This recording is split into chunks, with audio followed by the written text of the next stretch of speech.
چلیں Islamic studies میں آ جائیں تو یہ تو ڈاکومنٹری ریسرچ کہلاتی ہے، ہسٹوریکل ریسرچ کہلاتی ہے، آرکائیول ریسرچ. اس کے 3 نام ہیں: آرکائیول ریسرچ، ڈاکومنٹری ریسرچ اور ہسٹوریکل ریسرچ.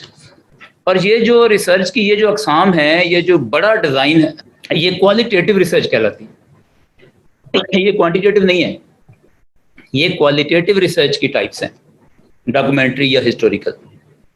اب اس میں کام کیا کرنا ہوتا ہے؟ اس میں کام یہ کرنا ہوتا ہے کہ ہمیں اوریجنل سورسز کو انالائز کرنا ہوتا ہے.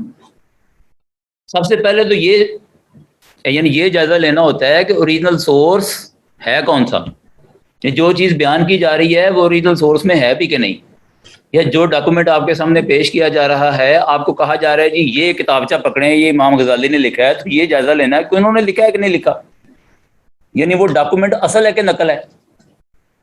ہاں تو کوئی بھی تحریر پکڑ کے وہ قائد اعظم کی ایک جو تقریر تھی ریڈیو کی، کتنی بحث چل رہی ہے، وہ بحث ختم ہونے میں نہیں آ رہی، نہ ختم ہوگی، اس لیے کہ جو لبرل ہیں وہ کون سے ختم ہو جانے ہیں پاکستان سے، اور جو اسلامسٹ ہیں وہ تو ختم ہونے ہی نہیں.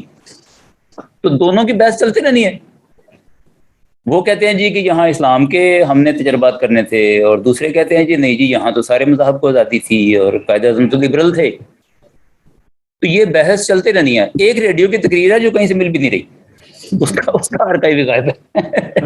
تو بات یہ ہے کہ یہ جو اسلامک اسٹڈیز کی ریسرچ ہوتی ہے یا ریلیجیس اسٹڈیز، کوئی بھی ریلیجن ہو، یہ ڈاکومنٹری یا ہسٹوریکل ریسرچ کے ذیل میں آتی ہے، اور اس میں ہم نے اوریجنل سورسز کی طرف جڑنا ہوتا ہے.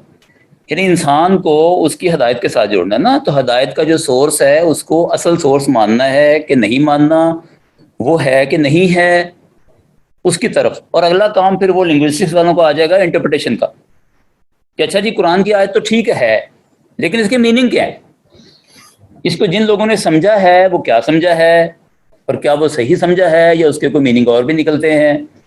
تو عرب کے اس معاشرے میں اس کے میننگ کیا تھے، اور اس کے 1000 سال بعد کیا ہوئے اور آج کیا ہیں. تو یہ ساری بحثیں جو ہیں یہ اسلامک اسٹڈیز کی ریسرچ میں ہوتی ہیں اور ہوتی رہیں گی.